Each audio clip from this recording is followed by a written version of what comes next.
Eve Ward es una escritora argentina. Nació el 2 de diciembre de 1936 en Moreno, Buenos Aires, y murió el 11 de octubre del 2018, también en Argentina.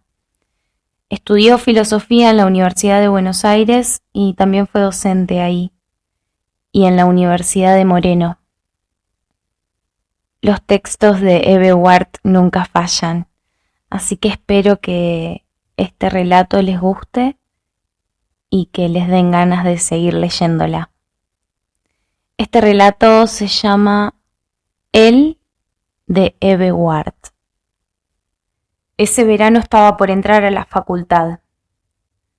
El año anterior tenía los omóplatos sobresalientes como un ángel, obtenidos con una dieta de bife y tomate partido en dos. Una vez me desmayé en la bañadera. Ahora tenía un ligero sobrepeso y controlaba todas las noches en una libretita la cantidad de calorías ingeridas. Zanahoria, 80 calorías. Lechuga, 45. Navisa, leí en una revista, 84. No quería ampliar mi dieta con navisas, que debían ser una porquería como casi todo lo que llegaba a 80 calorías. Mis pensamientos también habían cambiado, de indagar en unos libros que tenía si Jesucristo era hijo de Dios o un hombre cualquiera, pasé a un ensayo sobre verdades de fe y verdades de razón. El autor trataba de conciliarlas así. Cuando se objeta el relato bíblico por la atribución de 900 años a Noé, debemos tener en cuenta que se trata de la medición del tiempo para Dios, que es muy distinta de la nuestra. Me parecía que no había ninguna tabla de conversión posible del tiempo de Dios al nuestro, y este hiato entre las verdades de la fe y las de la razón me producía el efecto de un remiendo. De todos modos, no estaba en ese momento dispuesta a seguir esas tesis hasta las últimas consecuencias. Curioseaba. Pasado ese año en que sí me había preguntado de manera vital si Jesucristo era hijo de Dios o un hombre cualquiera, que coincidía con comer bife con tomate partido en dos, había vuelto a mi tesitura de los 11 años. A los 11 años una amiga me había dicho, el infierno está en esta vida. Yo había encontrado a esa afirmación muy interesante, nunca la había oído. Me parecía posible pero incomprobable. La afirmación tenía para mí menos sentido en sí misma que en relación a cómo se me aparecía mi amiga después de haber pensado eso. Era como una persona misteriosa que quién sabe por qué caminos extraños había llegado a decir el infierno está en esta vida. Pero a los 17 años bailaba sola y acompañada. Sola bailaba, con grandes movimientos y vueltas hasta quedar mareada. Luna de miel de los monos. Luna de miel de los monos me parecía más fascinante que la de los humanos. También escuchaba a un cantante llamado Frankie Lane. Yo sentía que la vida era una dulce perversidad y eso estaba solamente dispuesta a compartirlo con Frankie Lane. Él cantaba para mí. Cuando escuchaba a Frankie Lane, que venía a ser todos esos días, yo adquiría para mí misma un gran encanto, el de una muchacha desencantada de la vida. Ese desencanto era transitorio. Si era sábado y había baile en el club o en una casa, yo me bañaba mucho más tarde y ponía mi vestido en una silla en el baño y no había que soportar la cena. Comía cualquier cosa, de paso. En vez de cenar, bailaba Skokian. Una música muy dinámica, era el aperitivo del baile y quedaba todo impregnado de Skokian, hasta el rengo que veía pasar por la calle todos los días a las 8 de la noche. ¿Por qué no? Ser rengo podía ser una cosa encantadora. En el baile me sacaba a bailar un obrerito precioso que me apoyaba. Me gustaba mucho bailar con él, pero en cuanto me iba lo olvidaba. Una vez bailé con Guillermo Echecopar, pelo como cepillo, hombros estrechos y cuerpo frágil. Allí escuché por primera vez que la historia debía ser revisada. Su fragilidad me produjo desconcierto y ganas de pasarle la mano por el pelo cepillo.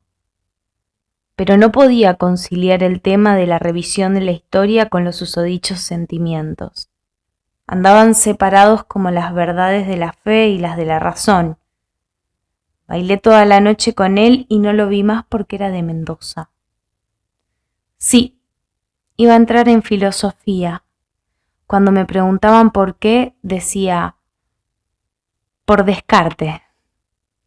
Me volvían a preguntar, ¿por Descartes? No, por descarte de las otras carreras, decía yo, con aparente cansancio y con cierto sentimiento de superioridad respecto de esa humanidad tan reiterativa. Eso mismo le había dicho un visitante, Ernesto, que pretendía la amistad de mi hermano.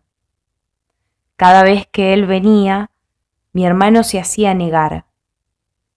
Como él no lo recibía, lo escuchaba yo.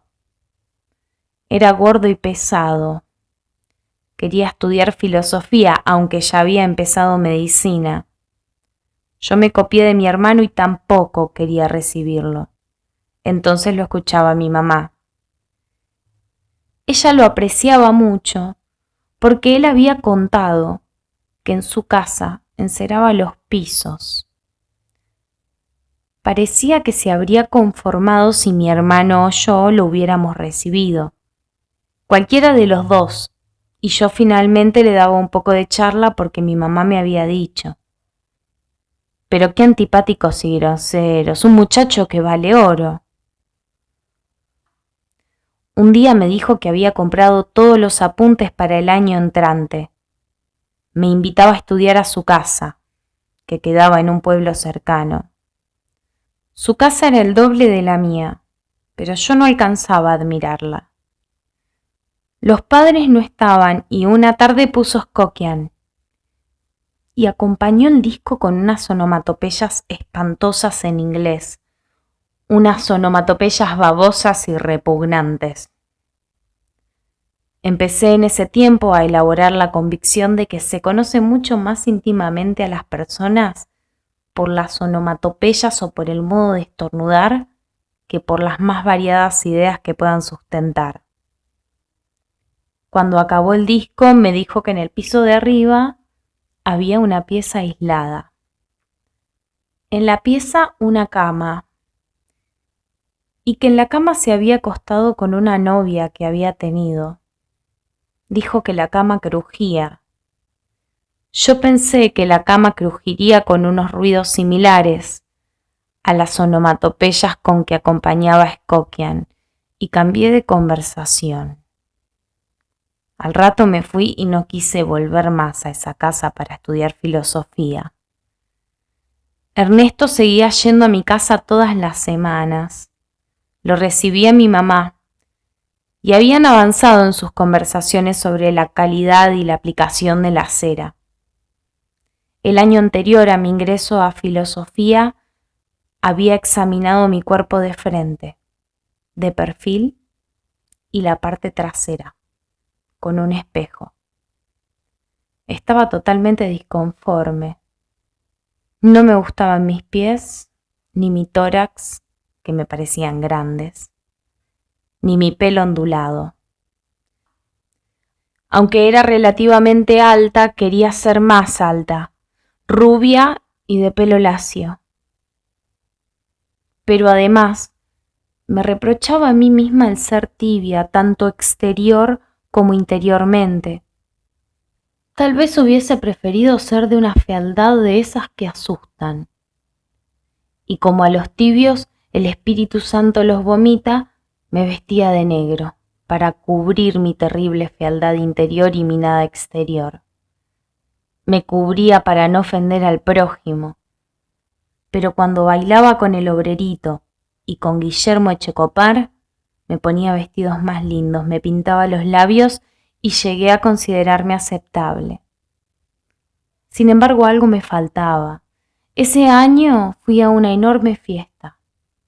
En el centro, una rubia de cuerpo perfecto bailaba sin parar y tenía a su alrededor a los 4 varones más interesantes de la fiesta.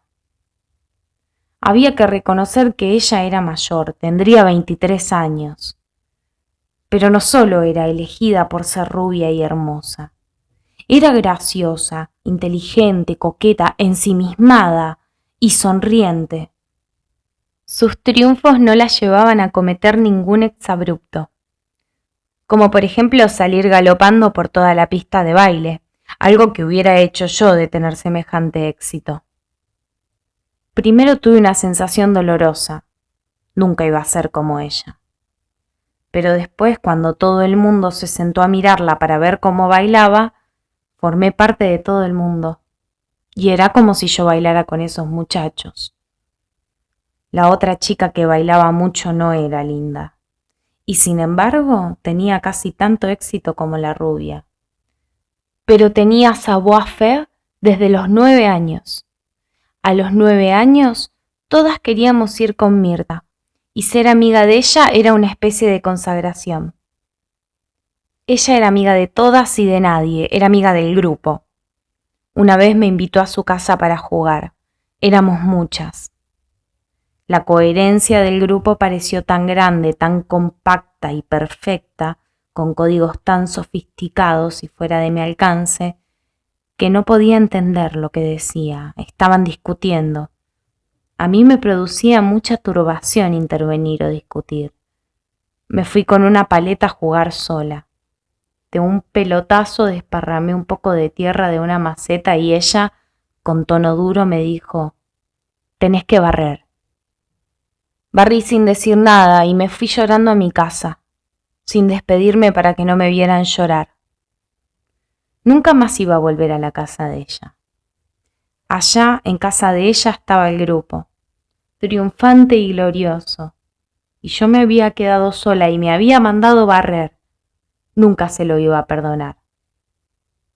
Pero ahora, a los 17 años, se había producido una especie de statu quo entre las dos. Éramos grandes. Y yo había aprendido ya el arte de hablar de una cosa y pensar en otra, y el de hablar sin decir nada que me importara.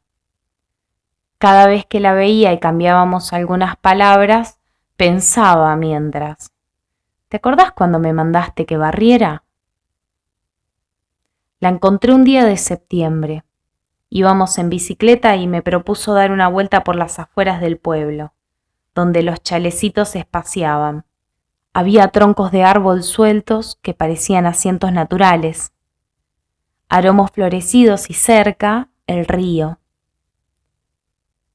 Cuando habíamos avanzado un poco, yo contenta porque ella me había dado bolilla y porque me mantenía muy bien en esa nueva tesitura adulta, y ella contenta porque creía que no merecía otra cosa en la vida, me dijo: «Vamos a saludar a un amigo que vive allá». Nos detuvimos en un chalet más viejo que los otros, con los yuyos crecidos en el jardín delantero. Parecía deshabitado. Si sus dueños lo habitaban, les daría lo mismo vivir ahí, en la intemperie o en la ciudad. Ella tocó timbre como una persona acostumbrada a ir a esa casa y salió, somnoliento, el hombre más hermoso que yo había visto en la vida. Era un hombre, no era un muchacho como los que bailaban conmigo. Tendría 27 años. Tenía la barba un poco crecida, como de 2 días. Debía de ser alguien al que esas nimiedades como afeitarse no le interesaban. Su cuerpo y su cabeza eran perfectos, los labios muy grandes y sensuales y la mirada burlona. Ella le dijo: «¿Cómo te va?» Mirta lo trataba de voz, de igual a igual a ese muchacho tan grande. Yo había quedado muda por el impacto de su presencia y él lo advirtió. Se volvió más negligente, bostezaba, Hablaba como alguien que recién se levanta de la cama. Mi fascinación aumentaba. Dijo: ¿Quieren pasar?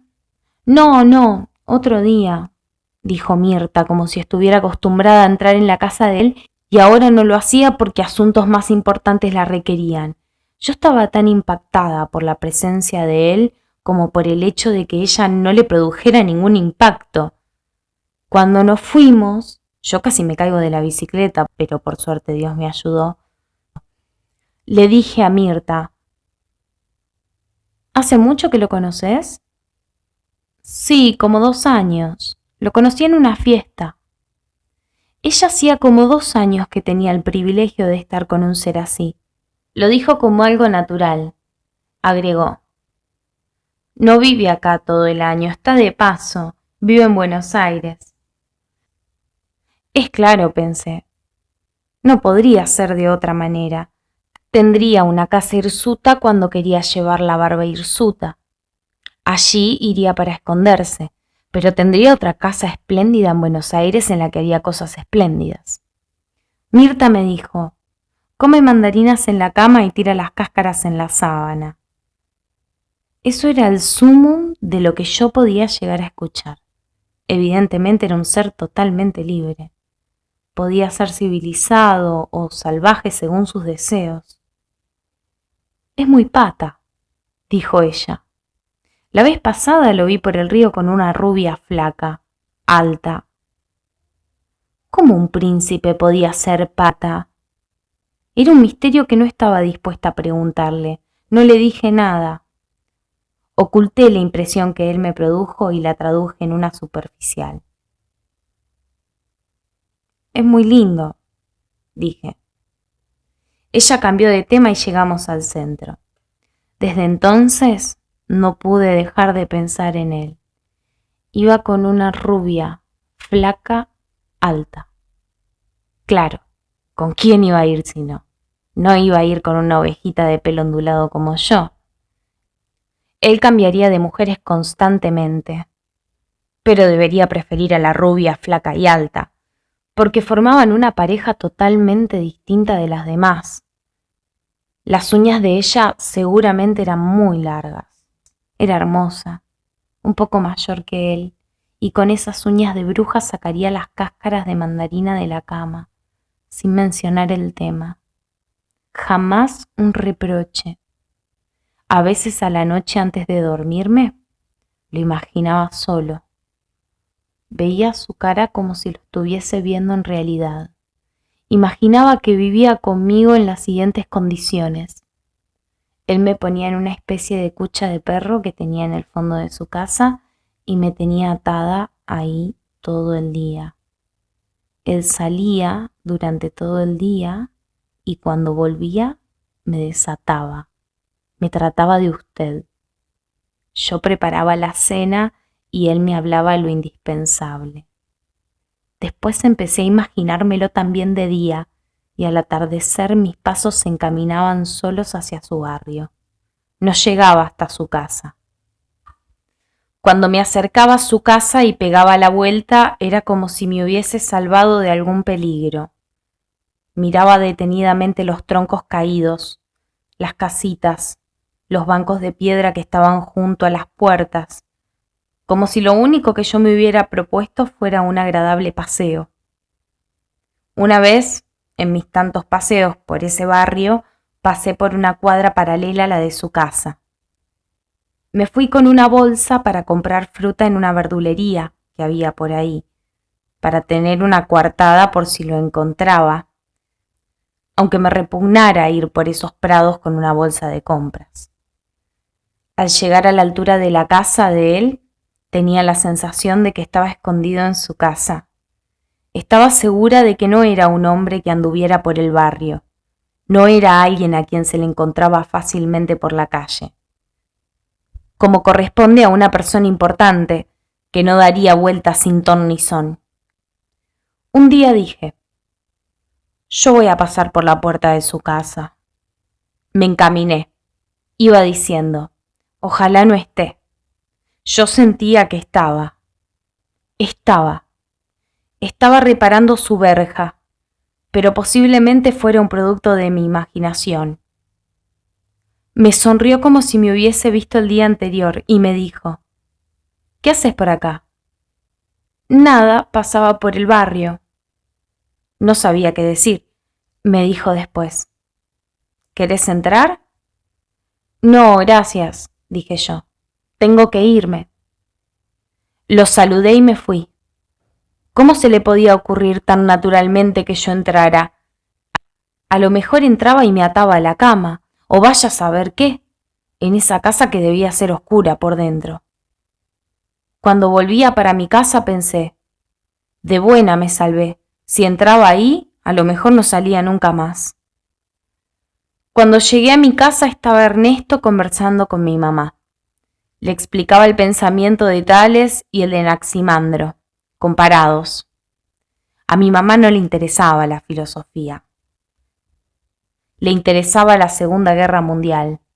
Nos dijo: ¡qué interesante! Los dejo. Entonces me siguió explicando a mí. Yo pensé que todas esas reflexiones de él estaban vaciadas de nulidad, y no estaba dispuesta a escucharlo ni a leerlo así escribiera una historia de la filosofía que refutara todas las anteriores.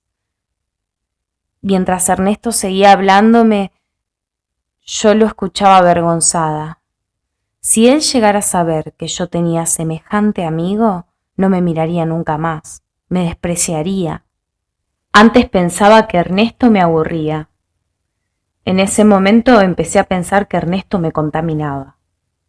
Si lo escuchaba mucho me iba a contaminar pesadez y gordura. Muy interesante, le dije. Me tengo que ir. Te acompaño, dijo. No, hasta otro día. A partir de entonces empezó a venir día por medio. Se había resignado definitivamente a que mi hermano no saliera, porque no salió nunca más, y se ve que mi mamá, por más que lo apreciara, no sabía qué decirle. Ella seguía diciéndome que Ernesto era una monada de muchacho, pero después de la conversación de Tales y Anaximandro, cada vez que tocaba el timbre me decía: «Está Ernesto». Yo lo atendía desde la puerta. Invariablemente le decía que tenía que salir. Me miraba con cara traspapelada, de perro apaleado, y se iba. A mí no me daba ninguna pena. Yo entré a la Facultad de Filosofía y empecé a conocer una serie de personas fascinantes. Cristina, por ejemplo, tenía 20 años y ya tenía una nena de 6 años, una nena con lentes gruesos. Ella presentaba así: «Mi hija. Es un poco menos estrábica que Sartre». También Esther. Cuando le pedí que paráramos en un lugar a tomar un café, me dijo: «Yo acá no entro. Acá tengo fantasmas». Primero me asusté puerilmente y después comprendí lo que era una imaginación refinada. Claro, eran fantasmas privados. Y también Mario, que entablaba largas discusiones con sus amigos. Debates que yo no entendía porque ellos eran más grandes y además hablaban en francés y en inglés. Cuando alguien lo vencía en la argumentación, Mario hacía un gesto como quien se desarma y decía: «Touché». Me había olvidado de él por todas estas novedades. Un día de invierno yo iba a la estación para tomar el tren. En el andel estaba él, y lo reconocí desde media cuadra antes. No estaba con la barba crecida. Estaba con un hermoso sobretodo. La emoción de verlo era tan grande que tenía que concentrar todo mi esfuerzo para que no se notara. Quería parecer indiferente. En la escalera de acceso al andén ensayé cómo iba a afrontar eso. Decidí que lo mejor era hacer como que no veía y después desviar la vista, como por casualidad. Pero cuando emergí de la escalera, él me vio, me sonrió, y yo me dirigí inmediatamente a donde estaba él. «Hola», me dijo. «Hola», dije. Llegó el tren y preguntó: «¿Nos sentamos acá?» «Sí», dije yo, que me daba lo mismo sentarme en el suelo o en el techo del tren. Preguntó dónde nos sentaríamos con cierta vacilación. Yo no entendía cómo un Dios puede preguntar dónde debe sentarse. Pero todo era tan extraterreno que me dije, voy a actuar como si todo fuera natural. Yo había dicho sí, con voz de grajo. Debía remediar eso, tendría que mostrarme desenvuelta y exigente. Él me vio con gordos libros y me preguntó, ¿qué has leído? Baudelaire, dije yo. Baudelaire me pareció una lectura apropiada para contarle a él. ¿Has leído a Germán Hesse? Sí, dije yo. Tenía que remediar esa voz de grajo. Dije, leí también a Neruda y a Guillén, pero no me gusta del todo Guillén. ¿Por qué? Preguntó levemente irritado como un maestro severo. Yo leía los suplementos literarios de los diarios, el Picasso de la primera época, el primer Vallejo. Yo no podía distinguir el primer Guillén de cualquier otro, pero dije, porque tiene muchas onomatopeyas. Él se quedó callado y a mí me dio un ataque de desesperación. Que Dios me ayudara en adelante para no hacer nada que no entre en mi plan de comportamiento. Él seguía sin hablar. Miré por la ventanilla, pasaban unas 5 gitanas. ¡Gitanas!, dije con un entusiasmo desmedido, como si el espectáculo me apasionara. Él sonrió y seguía sin hablar. Entonces le pregunté, ¿usted alguna vez soñó Tecnicolor? Oh, no tengo ese privilegio, dijo. Lo dijo como si fuera un privilegio dudoso o poco interesante. Yo advertí la finura de la expresión. Tal vez hubiera querido decir, eso no me importa. Pero lo dijo de una manera elegante. Pensé, no es un dios, es un caballero inglés. Aunque estaba impactada por la respuesta, dije, yo sí sueño en colores. Le conté un sueño con grandes flores tropicales, se las describí. Lo había soñado a él, pero eso no se lo conté. Se podría irritar conmigo por semejante abuso. Cuando terminé de contar el sueño, me dijo, llegamos. Estaba sonriente. Se desperezaba en el asiento y me miraba, un poco divertido y otro poco cansado. Sí, dije yo. Era un caballero inglés. A los 3 días de este episodio mi mamá me dijo, «Alguien te mandó flores». Eran rosas rojas, muy lindas, recién llegadas y envueltas en su papel. Yo no podía saber quién las había mandado. Pensaba y pensaba. Mi mamá me dijo, ¿no las vas a poner en agua? No las iba a poner hasta que no supiera quién las había mandado. A mí las flores no me gustaban mucho. Más me hubiera gustado frutas o bombones, salvo que las hubiera mandado él. Sí, fui pensando cada vez con más convicción. Me las debe haber mandado él. Porque si a mí, que no me gustan las flores, estas me gustaban tanto, se veían tan hermosas, tan presentes, sí, las había mandado él. En todo el día no pensé en otra cosa. Las miraba cada vez que entraba y salía de la casa. Las puse en agua y las regué 5 veces ese día para que fueran eternas.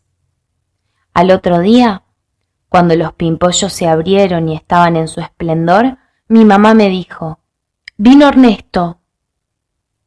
Él te mandó las rosas. Era previsible. Dijo eso y se fue con el diario a dormir la siesta.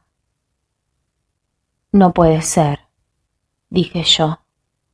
Sí, me dijo desde la pieza. ¿Que era previsible? La odié como si su previsión formara parte de la estafa. ¿Es posible que mi mamá les cambiara el agua a esas rosas porque no toleraba los desperdicios ni las tareas inacabadas? Yo no las miré más. Por mí, que ardieran todos los jardines y que las rosas se achicharraran para siempre en el infierno.